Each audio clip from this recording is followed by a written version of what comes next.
하나님께서 우리에게 주신 성경은 66권이잖아요. 하나님이 주신 성경 66권을 그렇다면 우리들은 전체적으로 균형감 있게 다 살펴볼 때 성경을 통해서 하나님께서 우리에게 말씀하시고자 하는 그런 의미들을 깨달을 수가 있습니다. 그때야 비로소 하나님을 더욱더 밝히 알 수 있게 되는 거잖아요. 자, 그런데 성경 66권 전체를 다 보지 않거나 믿지 않고 선택적으로 보고 믿으면 어떻게 되겠습니까? 하나님을 온전히 알 수 없게 될 뿐만 아니라 하나님께서 원하시는 그런 신앙생활을 할 수 없게 된다라고 말할 수 있겠습니다. 특히 이단들 같은 경우는 자기들이 원하는 그런 성경들이 있잖아요. 뭐 예언서, 다니엘, 요한계시록 이런 것들만 중점적으로 보는 경향들이 있는데 그래서는 안 되는 거 아니겠습니까? 하나님께서 말씀하시고자 하시는 그런 뜻들을 온전히 다 알 수 없게 되고 또 그로 말미암아 하나님께서 원하시는 그런 신앙생활들을 온전히 할 수 없게 되는 거죠. 그런데 그러한 현상들이 이 정통 교회 안에도 일어나고 있는 것들을 볼 수 있는데요. 일례로 연말에 많은 교회들에서 송군 영신 예배를 드리면서 말씀 뽑기를 하잖아요. 근데 다 그런 것은 아니지만 많은 교인들이 말씀 뽑기를 해서 뽑은 말씀을 그 한 구절의 말씀을 가지고 1년 내내 붙잡고 의지하면서 살아가는 그런 교인들이 있습니다. 말씀을 1년 내내 의지하는 것에 대해서 나쁘다고 말할 수 없잖아요. 말씀을 1년 내내 의지하는 것은 좋은 건데 근데 문제는 뭐겠습니까? 모든 삶의 상황과 환경 속에서 내가 송구 영신 예배 때 뽑았던 그 말씀, 한 말씀 그것만 의지하는 것, 그것은 문제가 되겠습니다. 그것은 크신 하나님을 그 한 구절의 말씀 안에 가두어 버리는 거잖아요. 더 크신 하나님께서 다양한 말씀을 하시는데 다양한 말씀을 하시는 그 하나님을 보지 못하는 거잖아요. 우리가 그래서는 안 되는 거 아니겠습니까? 또 사람의 이성으로 이해가 되지 않는 말씀들은 버리고 내 이성으로 이해가 되는 말씀만을 믿는 사람들도 성경을요 전체적으로 믿는 사람들이 아니고 선택적으로 믿는 사람들이 되겠습니다. 실제적으로 정통교회 안에도 이러한 교인들이 상당히 많이 있습니다. 자신의 어떤 이성으로 믿어지지 않는다고 해서 또 삶의 환경 속에서 일어나는 다양한 그런 일들을 직면하면서 성경에서 말씀하는 하나님을 온전히 믿지 않습니다. 하나님이 분명히 이렇게 말씀하는데 자기가 처한 환경에서 그것들을 재해석해버리는 것이죠. 자신이 이해되고 삶의 정황에 적합한 말씀만을 또 선택적으로 받아들이는 그런 성도들이 의외로 상당히 많습니다. 특히 우리가 오늘 중점적으로 살펴보고자 하는 하나님의 섭리에 대한 주제를 다룰 때가 그렇습니다. 하나님의 섭리는요, 하나님께서 작정하신 것, 우리가 몇 주 전에 살펴봤잖아요. 하나님께서 이 세상을 창조하시기 전에 이 세상을 어떻게 작정하시고 실행해 가실지 하나님께서는 다 작정을 하셨잖아요. 자, 근데 그 하나님의 섭리는 하나님께서 이미 창세전에 작정해 가신 것을 구체적으로 실행해 가는 그런 방식이 되겠습니다. 자, 하나님이 하나님의 작정을 실행해 가는 방식이 두 가지인데요. 한 가지 방식은 우리가 이미 지난 몇 주 동안에 걸쳐서 살펴봤습니다. 그 한 가지 방식은 뭐였어요? 하나님께서 작정하신 것을 어떻게 나타내 보였습니까? 창조를 통해서 나타내 보였잖아요. 하나님의 작정을 실행하는 첫 번째는 창조가 되겠습니다. 자, 또 다른 한 가지가 있는데 그 또 다른 한 가지가 뭐라는 거예요? 섭리라는 거죠, 섭리. 하나님은 하나님이 계획하신 대로 이 세상을 창조하신 분이 되겠고요. 또 하나님께서 계획하신 대로 이 세상을 섭리해 가시는 분이 되겠습니다. 그럼에도 어떤 교인들은 하나님의 창조는 믿습니다. 창조는 믿어요. 그런데 하나님의 섭리는 믿지 않아요. 하나님께서 지금도 친히 내 인생에 개입하고 계신다. 이 세상 역사에 지금도 다 개입하고 계신다. 그 사실은 믿지 않습니다. 왜요? 지금 자기가 처한 상황 속에서 그 하나님의 섭리가 불합리하다라고 생각하기 때문에 그렇습니다. 그러나 이 섭리라는 주제는요, 성경에서 분명히 하고 있는 그런 진리가 되겠습니다. 구원에 이르는 바른 믿음을 가진 성도들이라면 이 세상에서 일어나는 모든 일들이, 또 내가 인생을 살아가면서 겪게 되는 그 모든 것들이 다 하나님의 섭리 가운데 있다라는 것들을 믿어야 되지 않겠습니까? 왜요? 그것이 성경에서 말씀하고 있기 때문에 그렇습니다. 수많은 죄악들과 고통스러운 일들이 일어나는 것을 보면서 하나님의 섭리를 믿지 못하는 사람들이 있습니다. 이 세상 역사에 하나님께서 개입하시는 것, 내 인생에, 우리의 가족의 인생에 개입하시는 것, 그 하나님의 섭리를 믿지 못하는 사람들이 있는데요, 그런 것은 말씀의 진리를 아직 깨닫지 못했기 때문이고요, 믿음이 아직 부족하기 때문에 그렇습니다. 나의 작은 생각으로 무한하신 하나님을 다 담으려고 하기 때문에 그런 오류들이 발생하게 되는 것이죠. 하나님은 이 세상을 창조만 하시고 그냥 알아서 이 세상이 움직여 돌아가도록 내버려 두지 않으셨습니다. 세상을 창조하신 하나님은 지금도 세상에서 친히 간섭하시면서 섭리하고 계시는 거죠. 과거에 일어난 모든 일과 현재 일어나고 있는 모든 일과 미래에 일어날 모든 일들 중에서 그렇다면 우연히 일어나는 일들이 있다는 거예요? 없다라는 겁니까? 없다라는 것이죠. 세상에서 일어나는 큰 일부터 작은 일까지, 또 기쁜 일부터 슬픈 일과 고통스러운 일까지 모두 다 하나님의 섭리 가운데 있다라는 겁니다. 하나님의 섭리가 아니라면 이 세상은 존재할 수 없어요. 선한 일도 악한 일도 기쁜 일도 고통스러운 일도 질서정연하게 지금 모든 자연이 움직이고 있잖아요. 해가 뜨고 달이 뜨고 바람이 불고 이 모든 일들이 일어날 수 없습니다. 사람이 죽고 사는 것도 마찬가지고요. 한 나라가 흥왕했다가 망하는 것, 그것도 다 하나님의 섭리 가운데 있는 것이죠. 그것을 오늘 우리가 읽은 이사야서 14장 27절 말씀에서 분명하게 또 말씀하고 있어요. 다시 한번 보십시오. 만군의 여호와께서 뭐 하셨다라고 말씀하고 있습니까? 경영하셨다. 경영하셨다라는 것은 계획하셨다라는 겁니다. 하나님이 계획하신 일들을 패할 수 있는 사람들이 있다라는 겁니까? 없다 분명히 말씀하고 있잖아요. 또 하나님께서 펴신 손을 돌이킬 수 있는 사람이 있다라는 거예요? 없다라고 분명히 말씀하고 있잖아요. 하나님이 계획하신 일들은 하나님만 패할 수 있고요, 하나님이 펴신 손을 돌이킬 수 있는 분은 하나님밖에 없습니다. 사람은 그렇게 할 수 없다라는 거예요.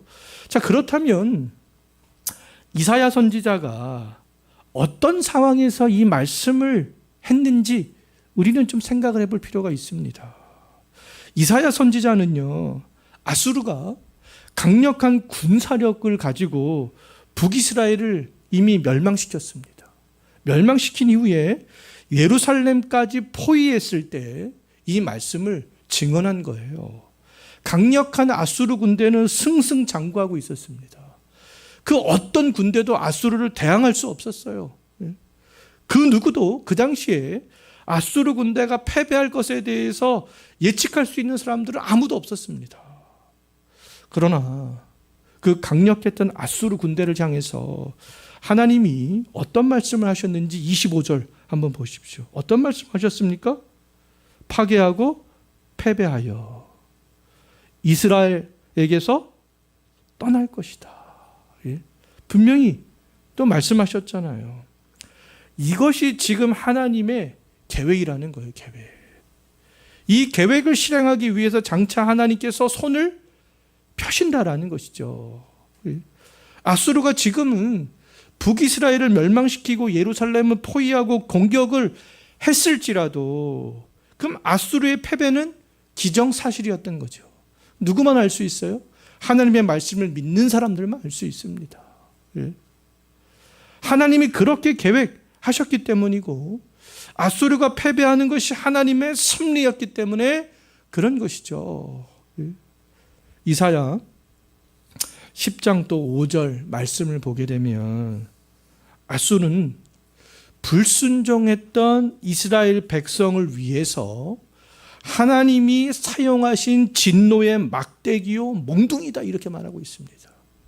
이스라엘 백성들이 수많은 선지자를 하나님께서 보냈음에도 불구하고 회개하고 돌이키지 않잖아요. 그래서 하나님께서는 그 아수르 불순종하는 백성들을 위해서 아수르를 진노의 막대기로 몽둥이로 사용하시는 것이죠. 근데 잠시 잠깐 사용하십니다. 하나님께서. 예. 왜요? 하나님의 백성인 이스라엘처럼 영원히 존재할 민족이 아니었기 때문에 그랬던 거죠. 잠시 잠깐. 언제까지요? 이스라엘 백성들이 회개하고 돌이킬 때까지. 예? 자, 하나님은 아수르를 하나님의 진노의 막대기요 몽둥이로 사용하셨기 때문에 그때를 살았던 이스라엘 백성들은 어떻겠습니까? 그들의 인생이 고난과 역경의 연속이었겠죠. 아수르는 굉장히 무자비했습니다. 그 당시에요. 수많은 이스라엘 백성들이 죽어야 했어요. 수많은 사람들이 부모와 자녀를 잃었습니다. 집과 가축과 논밭은 다 불에 타버렸어요. 생활 터전까지 잃었습니다. 오랜 시간 동안 그들은 고통과 고난 속에 그렇게 있어야 했던 거죠. 오늘날 성경을 읽는 많은 사람들은 이 이사야 이 말씀을 읽을 때 어떻게 보면 제3자의 입장에서 오늘 말씀을 보기 때문에 그렇지 하나님께서 이렇게 하셨지 하나님께 계획하신 일들을 누가 패할 수 있으랴 하나님이 펴신 손을 누가 거두어 드릴 수 있으랴 다 그렇게 생각합니다. 그런데 이 말씀을 현재 나에게 우리에게 적용시켜 볼 때 이런 일들이 우리에게도 일어나고 있잖아요. 또 앞으로도 일어날 수 있습니다. 근데 나에게 우리에게 이 말씀들을 적용시켜 볼 때 내가 만약에 하나님께서 아수르를 진노의 막대기와 몽둥이로 사용하시는 그 시대를 내가 살았다면 내가 하나님의 섭리를 과연 믿을 수 있는가? 우리 부모도 막 죽고 자녀도 막 죽고 집도 불타고 그런 상황에서 근데 많은 사람들이 이때 하나님의 섭리에 대해서 의문점을 던집니다. 하나님이 어떻게 그렇게 하실 수가 있을까? 각종 사고로 죄 없는 사람이 막 죽어나가고 우리의 가족이 고통당하는 것을 보면서 하나님의 섭리를 믿지 않는 거죠. 믿고 싶어 하지 않습니다. 다시 한번 말씀을 드리지만 근데 하나님의 이 섭리하시는 사역을요 우리는 선택적으로 생각해서는 안 돼요. 내 상황과 맞으면 받아들이고 맞지 않으면 받아들이지 않고 그래서는 안 된다라는 겁니다. 세상에서 일어나는 모든 사건의 중심에는 누가 있다라는 거예요? 하나님이 있다라는 거예요. 성경에 있는 신앙의 인물들은 언제나 어디서나 어느 상황에서나 하나님께서 섭리하시는 그 사역을 다 믿었습니다. 형들에 의해서 애굽으로 팔려갔던 요셉은 창세기 50장 20절에서 이렇게 고백하잖아요. 형들의 악행이 나를 애굽으로 팔아 넘겼던 형들의 악행이 하나님의 섭리 아래 있으면 그렇게 고백하는 것을 볼 수 있는데요. 요셉은 하나님이 형들의 악을 선으로 바꾸사 오늘과 같이 나를 통하여서 많은 백성의 생명을 구원하기 위해서 그렇게 하신 것이다. 요셉은 이런 고백을 하잖아요. 요셉이 자기의 인생의 그런 고난과 역경 속에서 하나님께서 섭리하셨다라는 것들을 지금 믿음으로 고백을 하고 있는 거 아니겠습니까? 애굽으로 팔려갈 때에도 감옥에 갇혔을 때에도 다 하나님의 그런 섭리 아래 있었다라는 것들을 믿었던 거죠. 사도행전을 기록한 누가도 예수님께서 유대인들의 손에 이끌려 죽임을 당한 것은 하나님께서 정하신 뜻 가운데 있는 일이었다. 사도행전 2장 23절에서 그렇게 말씀하고 있어요. 유대인들의 그 악행은요, 하나님의 선한 일을 하는 도구가 되었던 것이죠. 요셉의 형들의 악행도 마찬가지였잖아요. 아무 죄가 없으신 예수님께서 유대인들의 손에 이끌려 십자가에서 죽으신 것은 하나님의 섭리 가운데 이루어졌던 그런 일들이었던 거죠. 자, 좋은 일이든지 나쁜 일이든지 하나님은 모든 것을 하나님의 작정에 따라 섭리하고 있습니다. 사도 바울도 수많은 고난과 역경을 당했지만 사도행전 17장 28절에서 어떻게 고백을 하고 있냐면 우리가 그를 힘입어, 하나님이잖아요. 그를 힘입어 살며 기동하며 존재한다. 이렇게 고백을 했습니다. 사도 바울은 막 맞고 쫓겨가고 감옥에 갇히고 그럼에도 불구하고 지금 어떤 고백을 하고 있는 거예요? 우리가 그를 힘입어 살고 기동하며 존재한다. 이렇게 고백을 하는 거죠. 우리들이 생존할 수 있는 것은 지금도 우리의 인생에 개입하시고 세상에 개입하시는 하나님의 이런 섭리의 역사 때문이다 라는 겁니다. 하나님은 지금도 하나님의 능력으로 이 세상을 보존하시고 하나님의 주권적인 뜻으로 통치하시고 하나님이 창조하신 모든 피조물들이 활동하고 본연의 일을 할 수 있도록 협력하고 있습니다. 하나님의 그 섭리에는 보존과 통치와 협력의 사역이 포함이 되어져 있어요. 하나님께서는 이 모든 것에 모든 일들이 사건과 사고가 일어나고 있는데 모든 것들의 제1 원인이 되시는 분이 하나님이 되겠습니다. 하나님이 섭리하시니까.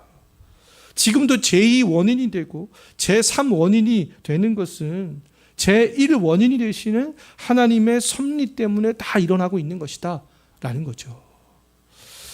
하나님의 우리가 섭리를 생각해 볼 때 오해해서는 안 될 것들이 있는데요. 악과 죄도 하나님의 섭리의 사역에 근거한 것이지만 요셉의 형들의 악, 예수님을 십자가에서 죽였던 유대인들의 악, 바울을 가두고 매질을 냈던 그 사람들의 악, 이 모든 악과 죄도 하나님의 섭리의 사역에 근거한 것이지만 하나님이 악을 범하는 사람들과 함께 협력하시는 분이다. 이렇게 생각해서는 안 된다고 합니다. 하나님이 섭리하시는 그 방식 가운데 하나는 악인들이 죄를 지을 때요, 그것을 그냥 내버려 두시는 거예요. 허락하는 겁니다.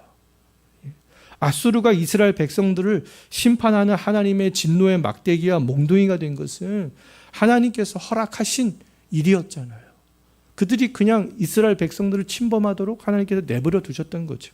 만약 하나님이 아수르 사람들의 악행을 허락하지 않으셨다면 아수르는 북이스라엘과 남유다를 침공하지 않았을 것입니다. 사람이 자기의 자유의지로 악행을 도모할 때 하나님께서는 그것을 강제적으로 막지 않으신다라는 거예요. 우리들은 이 모든 것들을 정확하게 다 이해할 수는 없습니다. 하지만 우리가 정확하게 알 수 있는 것은 뭐냐면 그 사람들의 악행이 결국에는 하나님의 뜻을 이루는 선이 된다라는 것이죠.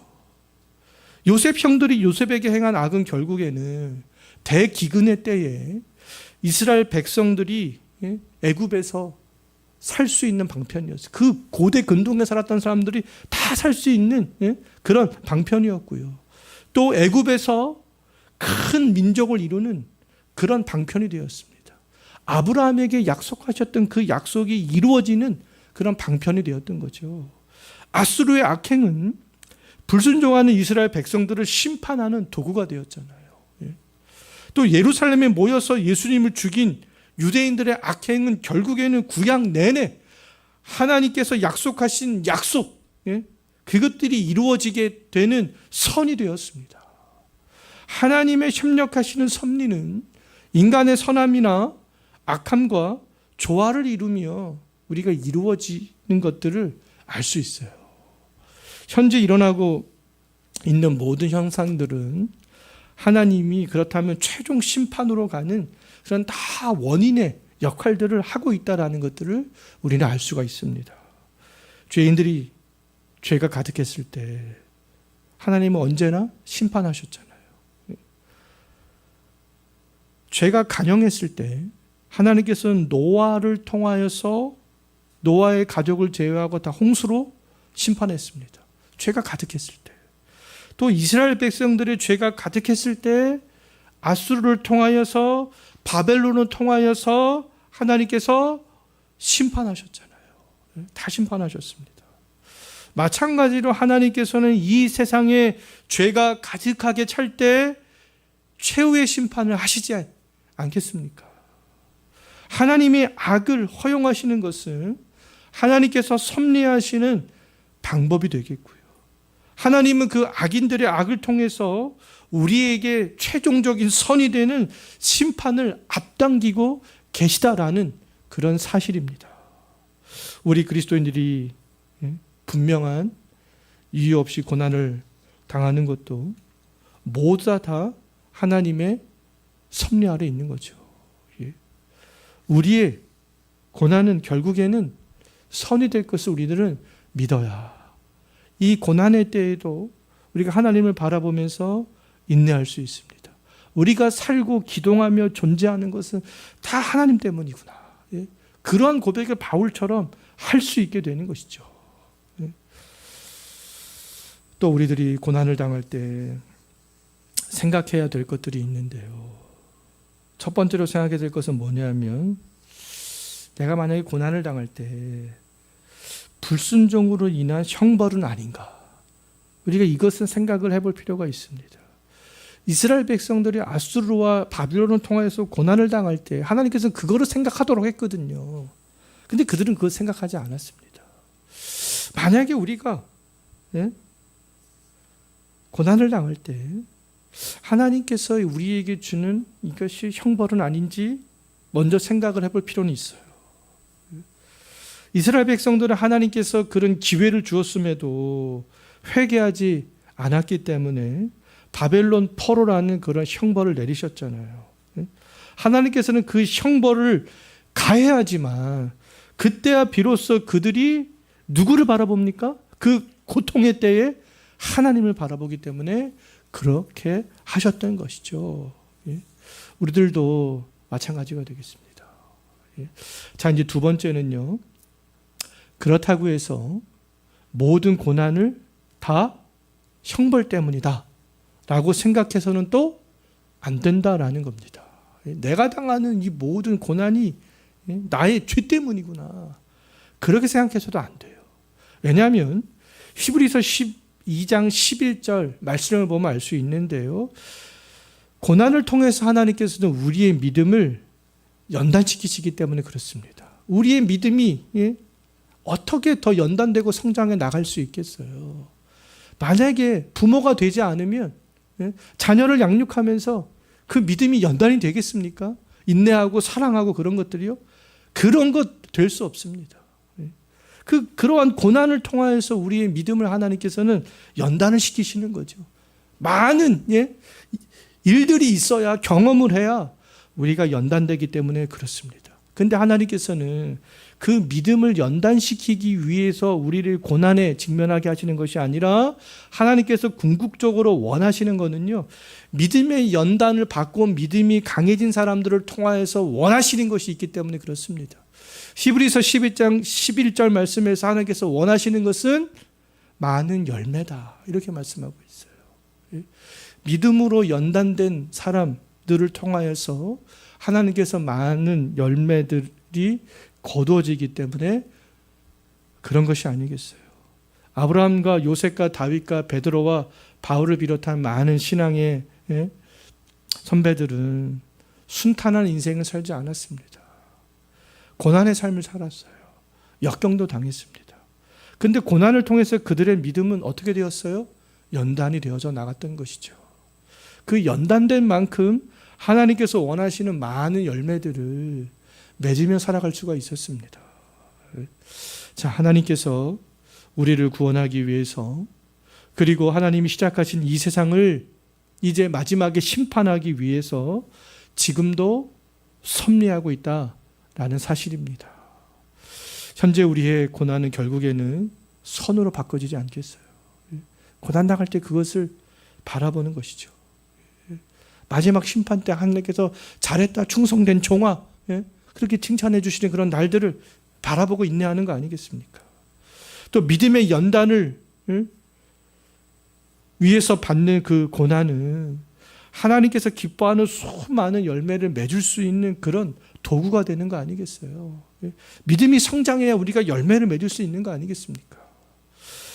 자, 우리가 어떤 상황에 직면하든지 하나님의 섭리 아래 있다라는 것을 믿고 또 우리의 영혼을 돌아보면서 하나님께서 기뻐하시는 그런 많은 열매들을 맺으며 살아갈 수 있게 되기를 바라겠습니다. 자, 오늘